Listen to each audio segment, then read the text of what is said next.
بسم اللہ الرحمن الرحیم۔ قرآن پاک کا حیران کن واقعہ حضرت موسیٰ علیہ السلام اور حضرت خضر علیہ السلام۔ قرآن پاک میں بے شمار واقعات ہیں جو ایمان کو تازہ اور عقل کو حیرت میں ڈال دیتے ہیں۔ ان میں سے ایک واقعہ حضرت موسیٰ علیہ السلام اور حضرت خضر علیہ السلام کا ہے جو سورہ کہف میں تفصیل سے بیان کیا گیا۔ یہ واقعہ صبر، حکمت اور اللہ کی مصلحت کو سمجھنے کا ایک عظیم سبق فراہم کرتا ہے۔ حضرت موسیٰ علیہ السلام کو یہ گمان تھا کہ وہ سب سے زیادہ علم رکھتے ہیں۔ اللہ تعالیٰ نے انہیں بتایا کہ ایک بندہ ایسا ہے جو ان سے زیادہ علم رکھتا ہے، وہ تھے حضرت خضر علیہ السلام۔ اللہ کے حکم پر حضرت موسیٰ علیہ السلام نے ان سے ملاقات کی اور درخواست کی کہ وہ ان کے ساتھ رہیں تاکہ حکمت اور علم سیکھیں۔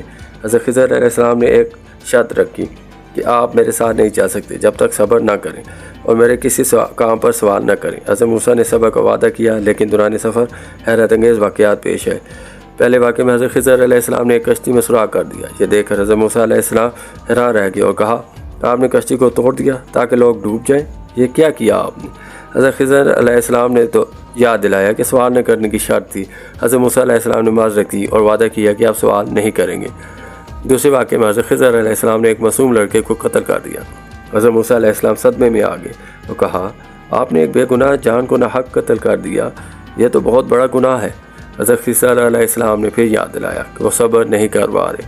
حضرت موسیٰ علیہ السلام نے ایک بار پھر معذرت کی اور کہا کہ اگر آپ سوال کیا تو میرا ساتھ چھوڑ دیجیے گا۔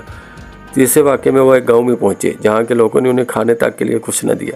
اس کے باوجود حضرت خضر علیہ السلام نے وہاں ایک گرتی ہوئی دیوار کو بغیر کسی معاوضے کے ٹھیک کر دیا۔ حضرت موسیٰ علیہ السلام نے حیرت سے پوچھا، آپ نے ان لوگوں کے لیے مفت میں کام کیوں کیا جو اتنے بے مربت ہیں؟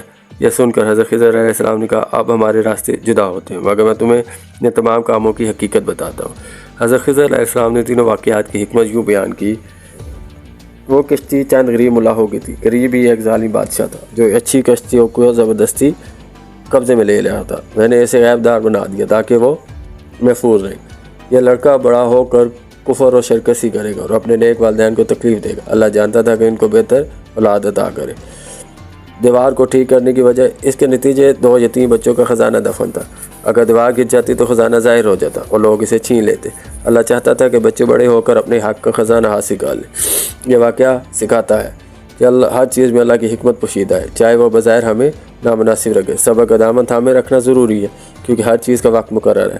کبھی کبھی جو نقصان نظر آتا ہے وہ در حقیقت بڑے نقصان سے بچانے کا ذریعہ ہوتا ہے۔ قرآن پاک میں اللہ تعالیٰ فرماتا ہے، وہ تمہارے رب کی رحمت سے جو کچھ میں نے کیا وہ میرا اپنا فیصلہ نہیں تھا، یہ ان باتوں کی حقیقت ہے جن پر تم صبر نہ کر سکے۔ یہ واقعہ نہ صرف صبر اور حکمت کی تعلیم دیتا ہے بلکہ اس بات پر ایمان مضبوط کرتا ہے کہ اللہ کی ہر تدبیر میں ہمارے لیے خیر مسیجا ہے۔